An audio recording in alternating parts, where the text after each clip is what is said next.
Are you a new real estate investor and you're still struggling to get your first real estate deal because you don't have the funding? Or are you a wholesaler and you want to stay in some deals but don't have the funding for that either? Or you may be a seasoned real estate investor and you just want more funding at cheap interest rates for your deals. Well, if any of that applies to you, don't go anywhere because I'm getting ready to plug you into the money.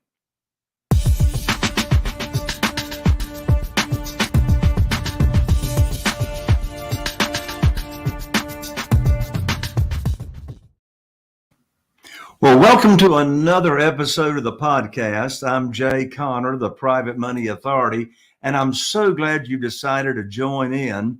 If this is your first time, we talk all things about real estate and specifically about private money. So, if you've been tuning into the show, you know I have amazing guests, and today is no exception.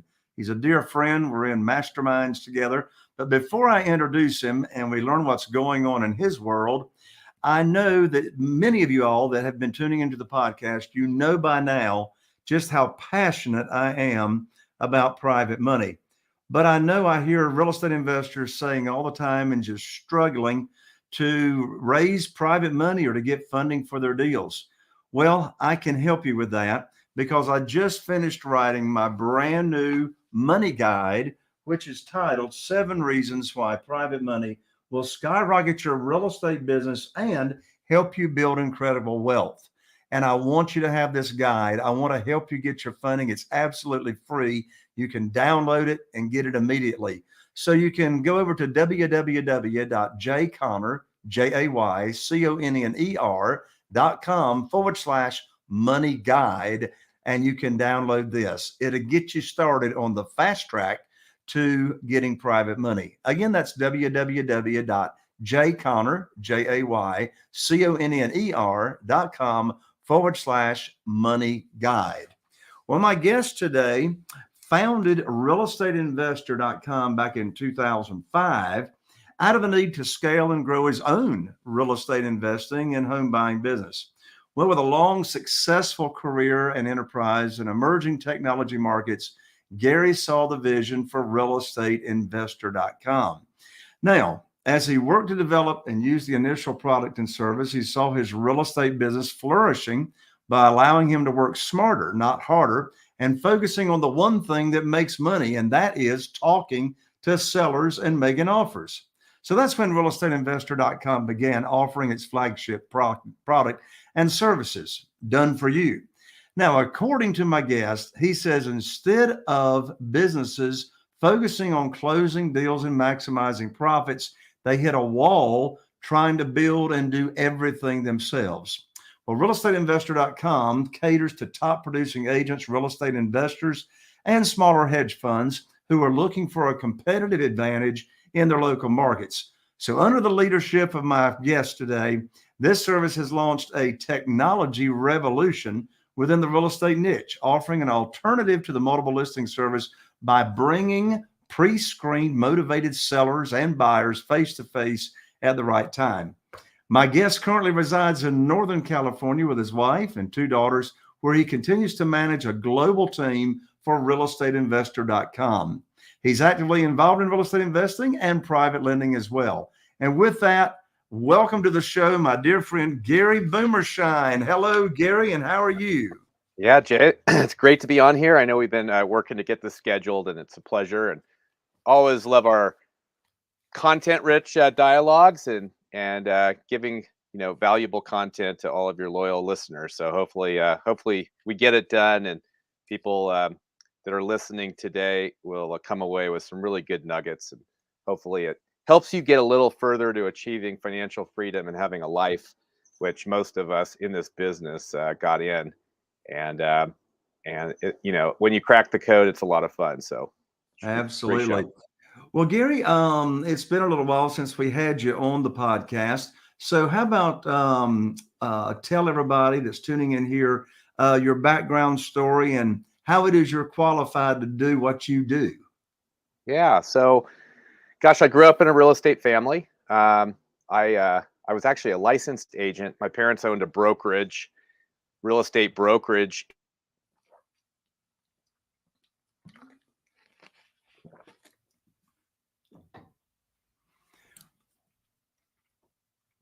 Scott, it sounds like Gary froze up. Looks like he had a little internet problem there, Jay.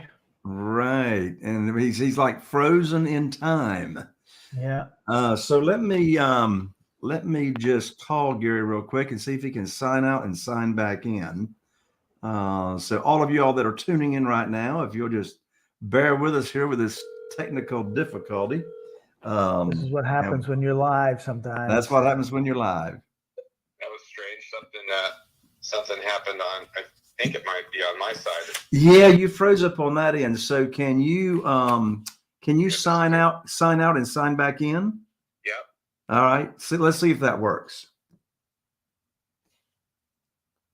All right. Scott and everyone, Gary is signing out and signing back in. So, well, actually, it looks like he already signed out.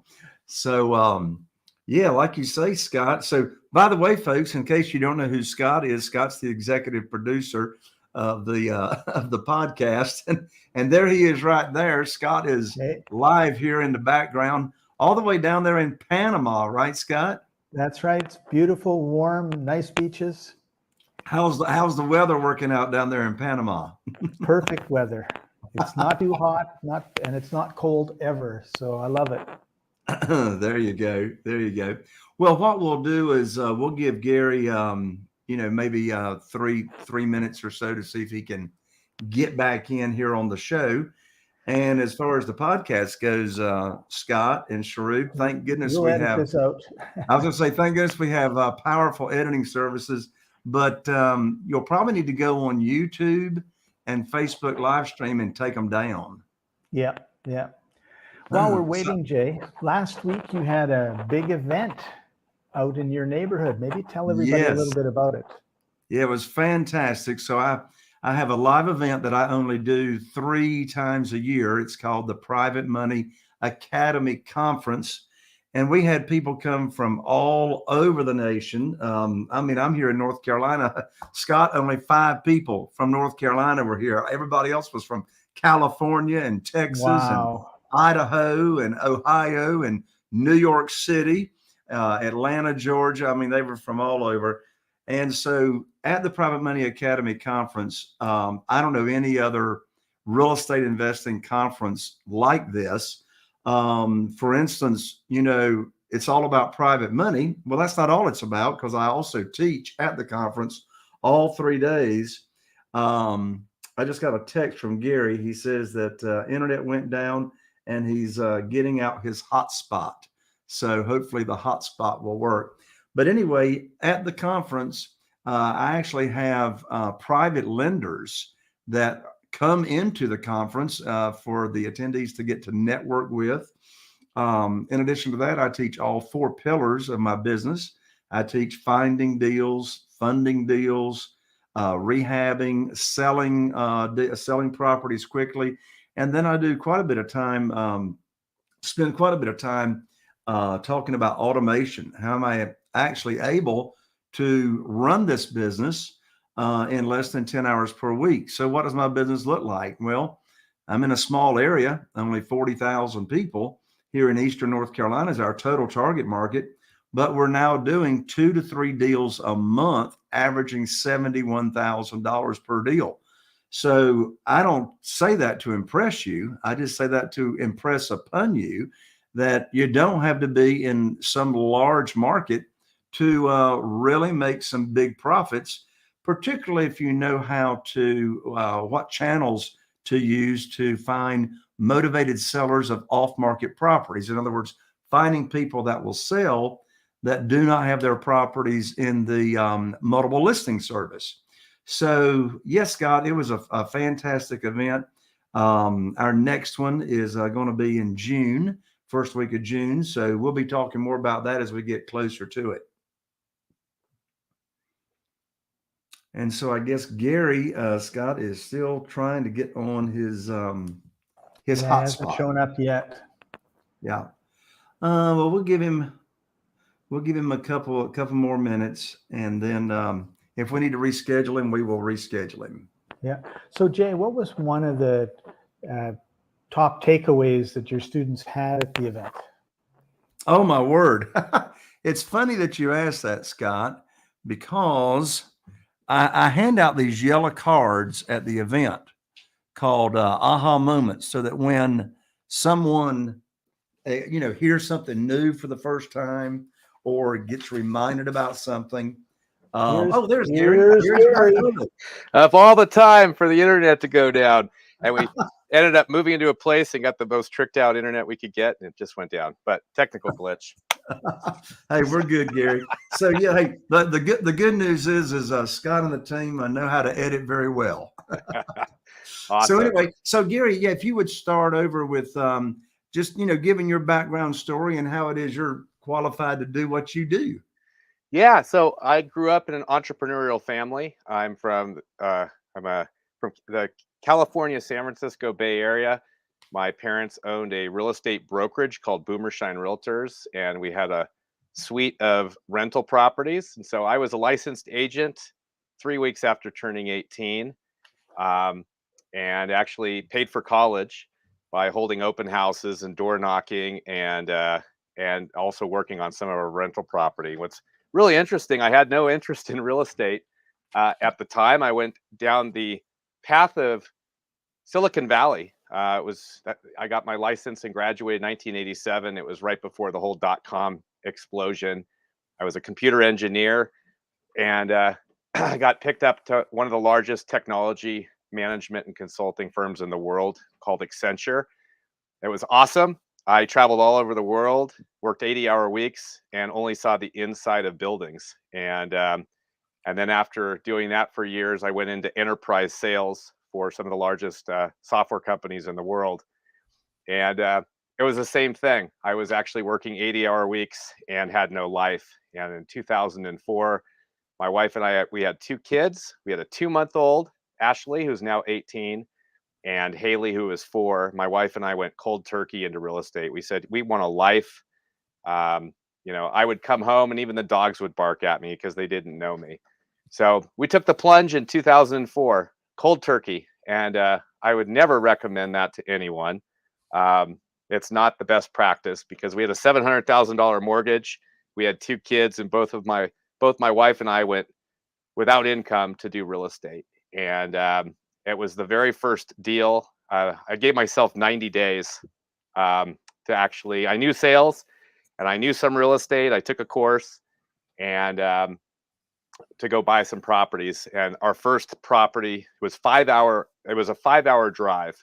I won't go into the detail, but through the grace of God, we ended up making $181,000 on that first deal. Wow. And I knew what was interesting is that first property, the seller offered me $10,000 to take the house. True story. Wow. And what I found out is he was in default. And the strategy that I went down at that point in time doesn't work today. But he was $20,000 on a property. There was equity in it, and he basically said, "Hey, if it's $20,000 behind, if I give you $10,000 and you come up with $10,000, that's the $20,000 to bring the property current, and then I'll deed the house to you."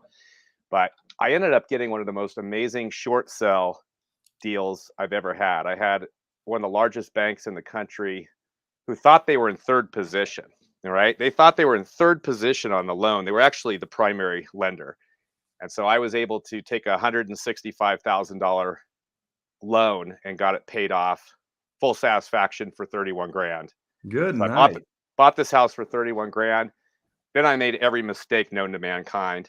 I had to rehab it twice because I brought a drug addict contractor in that completely screwed everything up. But you know what?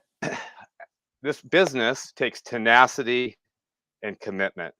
And by burning down, it was like the Napoleon thing where I burned all my ships. I didn't have, failure was not an option. And that's the one thing I would say for everybody, especially if you're new. This business works, but you have to do the work and you have to basically follow the best practices. And the money piece of this business is huge. And even my daughter, I have a 22-year-old daughter, and she said, "Dad, how do I actually buy a house if I don't have any money?" And I'm like, it comes down to finding the deal. If you find the right deal, the money will come to you. And so anyway, I've done well north of 500 transactions. In fact, I'm made a huge family change this last year. We were going to get out of California. I call it the communist state of California. We were going to leave completely. So given the place of the market, we came together. We unloaded everything. We unloaded everything to go debt free. We were going to leave California. We spent most of the year traveling this last year, and I rented an 8,000 square foot Airbnb up in the mountains by Yosemite on the cheap. I got this thing for about 20 cents on the dollar in terms of what they wanted to rent it for. And then we decided to go to Florida, to go to parts of Arizona, Idaho, Montana, basically more free states. And at the end of the day, we ended up coming back to this particular area and love it. Nobody knows about or even thinks about COVID. It's very free, like-minded people. And I decided to drop some direct mail, and it's off the hook. So California historically is a very tough market for finding sellers or going direct to the seller. We call that off market, going direct to the seller, which is direct mail, might be cold calling, text messaging. And so I dropped $10,000 worth of mail, and I've never had so many qualified opportunities. So we picked up 3 properties in the last 6 weeks, one with owner financing, which is I'm a specialist at. One in that property, we're going to turn into a long-term property that we hold. We bought another that I got for about 50 cents on the dollar that we're doing a rehab without me doing any of the work.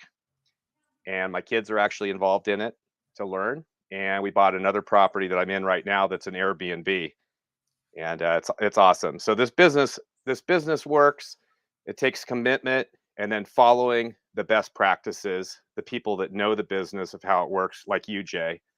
And that's my quick story. The only other thing I'd say is that I am really good at closing deals. I love negotiating and building win-win relationships with the seller and also raising money.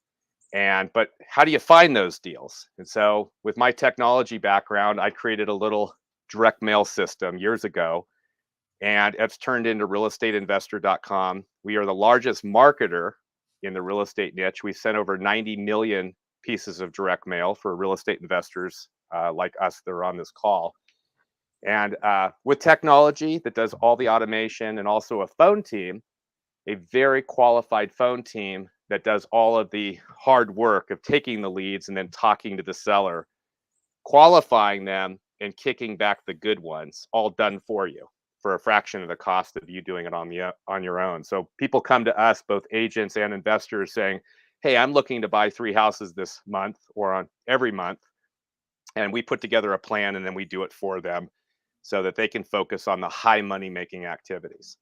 And well, Jerry, it's like, who else out there in the United States or the world has got that kind of service where you've got like pre-qualified, motivated sellers brought to you on a silver platter, and all you got to do is close it? That's correct.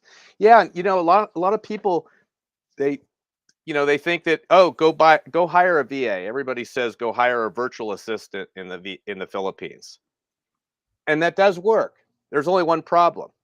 You have to find them, you have to train them, you got to manage them, and then you have to keep them busy. And that means that you have to be the expert at marketing and what to say to a seller and train them on it. And so a lot of people will go and they'll say, oh, I'm going to go hire a $5 or $7 an hour virtual assistant.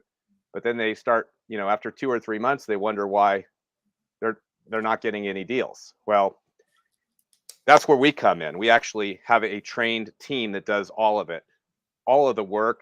It's setting up the auto dialer, making sure that the sellers are talked to correctly. Because at the end of the day, there's marketing and then there's sales, right? Or you got to drive the leads, then you got to turn those leads into gold. And people don't realize it's all about the follow-up. And that work should never be done by any of us. So it doesn't matter what market you're in, about 45 leads, okay? These are sellers that will put up their hand, will turn into an average of 1 deal, all right? 45 leads, you're going to get a lot. I call them the good, the bad, and the ugly. You're going to get a Right. lot of ugly sellers, and it's a lot of kissing of frogs. And if you're an investor, that's $10 an hour work.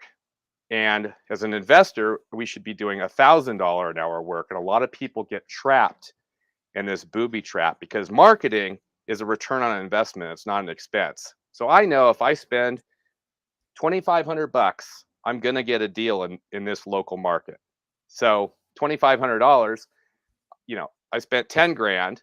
I bought 3 houses and I got another 4 or 5 that I'll buy just off of those existing leads, because I know that it's going to take some follow-up, and some of these sellers, they're just not ready yet. And I let another team do that. That's what realestateinvestor.com does. So at the right time and the right place, that's when I can get on the phone and make great offers and close great deals. That's fantastic, Gary. So, so in your area where you just, drop that direct mail, you're buying 3 houses, what would you say is the average equity or the average profit that you're looking to gain off of those deals per deal? Yeah. So, my strategy is a little different. A lot of people are wholesalers. I'm not a wholesaler. Hey, Gary, did you Yeah. know since 2003, I've been full time in this since 2003, I've never wholesaled a deal in my life. I didn't even know how to buy with cash until 2013. I went from 2004 to 2013, and I never actually used cash. I bought almost everything creatively. And it was Chris Chico, who was kind of the godfather of wholesaling, that showed me that model. Wholesaling for me, it's a transaction, right? And I don't like, I call it, you need cash now, there's cash flow, and then there's cash later. Now, cash now means a one-time transaction. It means you do some work and then you get paid one time. That's also a JOB. That's a job, or I consider just over broke. So wholesaling is great, but I'm looking for passive income. So cash flow is typically on rental property where you're getting a spread, right? Or lending and getting a spread. And then cash later is where we're getting, a renter is paying down your loan and you're building up huge amounts of equity. And this whole game is a finance game. So wholesaling for me is purely a way to, pay some staff.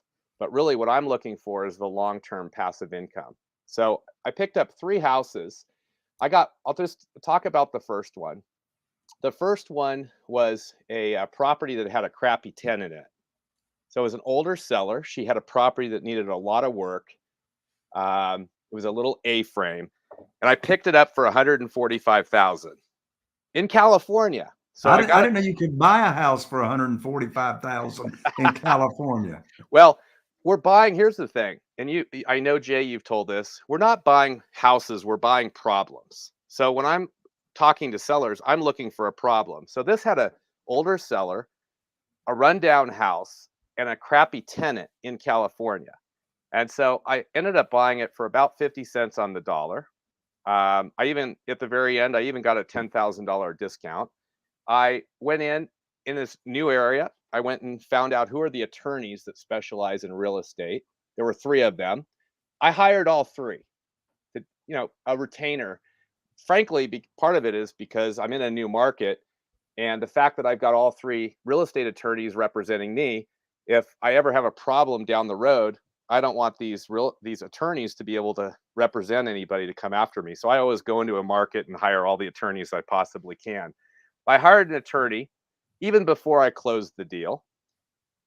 Gave him a $3,000 retainer, of which, by the way, it only cost me $700. I'm getting the $2,300 back to start an eviction. So I started the eviction before I even closed on the house. Okay, ask me how I did that. It was really fun, and turned out I like win-win solutions. There's no reason to actually have a bad tenant. So I went in and made friends with the tenant and told them that I'm not their problem. I'm there to help them, and became very good friends with the tenant. In fact, the tenant not only moved out, the tenant actually brought the husband works for a construction company, and he said, "Gosh, Gary, we love you, and we're going to bring our team in for one day, and we're going to completely clean up the house and get all the junk out." And they didn't want any money for it either. And so I got this house, got it vacant. My wife wanted to get the kids involved because the kids have been wanting to get involved in real estate. And so they started the rehab project without me. And so we found some local people, and the property is almost completely rehabbed. We're going to flip that property. We're going to turn that property. We'll make about $80,000 net.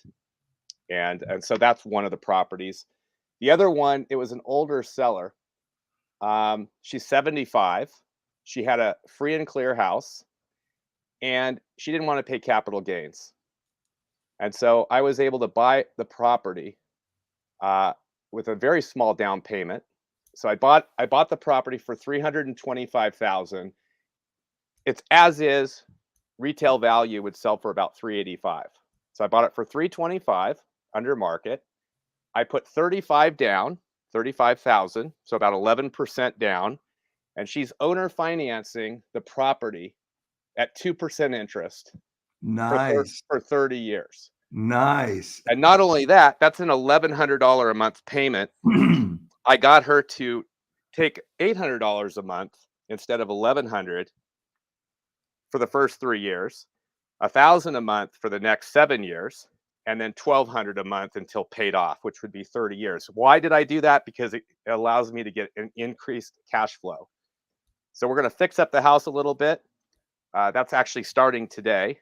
They're going to do about $40,000 worth of work, and that will probably produce about $1,500 a month in cash flow. And I'll hold that property forever. Yeah. Well, Gary, here's the point.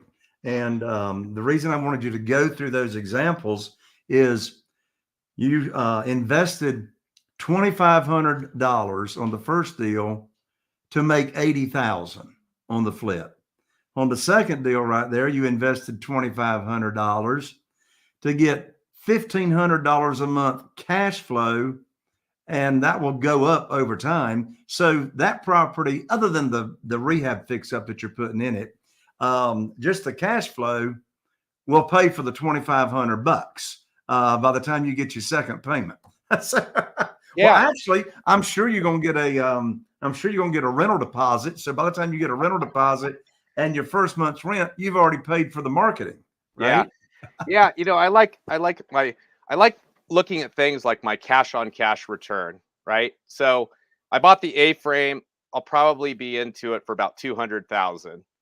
And, you know, I don't want to turn that into a rental because there's a whole bunch of reasons. But then the owner financing deal, if you look at the amount of cash that I put into that property all in, it's about a 25% annualized rate of return for the life of the property. So, you know, so you were asking, you know, I don't look, if you're a general contractor building a property, you don't just have a hammer.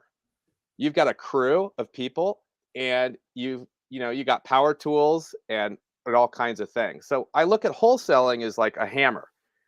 I look at the deal as to cash now, cash flow, and cash later. And I'm always looking at the deal as the finance coming from the banking, from a banker's perspective, as well as leverage. How can I leverage other people to do all the work?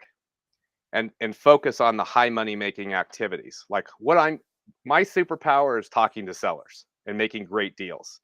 Right. And then I get other people and pay them, right, to do everything else. So I see a lot of real estate investors, they get trapped trying to do everything themselves. And this business is a game of leverage. It's leveraging other people's money, but also leveraging other people's time and experience and resources. And don't try to save nickels that are costing you $100 bills. Exactly. You know, Gary, one of your quotes that I recall ties right into this time management that you're talking about, and that is, I've heard you say, be very deliberate with your time, intentional with your time, and I've heard you say if you're the running the company and you're doing a $10 activity that you could pay somebody else $10 to do during that, you're only worth $10 an hour if you're doing it, right? That's So right. you're absolutely focus on the high money making activities. So speaking of that, Gary, what would you identify as what the high money making activities are that, say, the CEO or the owner, the real estate investor, should be focusing their time on? Yes. I'm going to give the specific because I've said this over and over again. If you're a CEO and you're doing $10 an hour work, you're going to have a $10 bank account. So you need to know what the value of your time is. And I actually will give everybody a website of where to go because I give you the formula of how you can calculate this out. So at the end of the day, you're going to look at how big of a bank account do you want at the end of the year. Let's say it's $500,000. And you're going to work 40 hours a week in that business. I work 12, by the way, and I have 3 businesses, and I allot 12 hours to do those businesses, which means I have to have a huge amount of leverage with a staff and people. But $500,000 bank account, and you're going to do 40 hours a week, that means the value of your time is $250 an hour. And any time that you're doing less than $250 an hour, you're not going to actually make the money. And so as the CEO of your business, as the true real estate business operator or business owner, the high money making activities is building a team, it's raising money, and it's closing big deals. And that, if like a wholesaling business, I always tell people, hey, once you get you get an operator in that wholesaling business and that's when you can go into apartments. You want to, if you got somebody that's running that business and giving you a return, now you can go after bigger opportunities. So high money making activities, you have to be extremely deliberate, and raising money is a huge one. That's all relationships, and it's not very hard. A lot of people make it a lot harder. It is, raising money or closing big deals. It's the same principle. You got to build a relationship. You got to establish trust, and then you have to come up with a solution to somebody's problem. And there are a lot of people that have money and they just don't want to do the work. And people throw money at me. I had a gal on a young gal. She made a lot of money in technology, and I was on a flight to Salt Lake City. This was about 2 years ago, and she just I started asking her. We're in a plane ride about 30 minutes coming into Salt Lake City, and I just said, "What are you doing in Salt Lake City?" And so she told me, and she said, "What do you do?" And I basically told her I'm a lender, a real estate investor, but primarily a lender. And I'm coming out to Salt Lake City to evaluate some big deals. And so we started chatting about it. And at the end, she goes, "Gosh, I've always wanted to do that. I've got a bunch of money. I just don't know where to get started." And I told her, I'm like, I usually am finding deals. And if you'd like, come back to California, we can have coffee and I can walk you through what I do. And in fact, if you want, I let you even piggyback on one of the deals that I'm working on. So you don't have to do all the work and you can kind of be in a deal that I'm already doing myself if you'd like. And, once you do that a little bit, then you can kind of go off on your own. And so, I can't even tell you the amount of money that I've gotten from her. So building it is not, rule number 1 of raising money is never ask for the money. Rule number 2. Absolutely, Gary. I've raised millions and millions, and I've never asked for it. I've never once asked for the money. So let me let you answer the question. How do you raise money without asking for it? You build a relationship, and you share with people what you're doing. Absolutely. So I just tell people what I'm doing. I always come from the real estate. I don't tell people I'm a real estate investor. I tell them that I run a portfolio. It's a kind of a family office where we are getting great returns off of real estate as the asset class. And I create enough, real estate investing people know about, basically building a portfolio around real estate as the asset class. People ask more questions. So, right. somebody says, what do you do?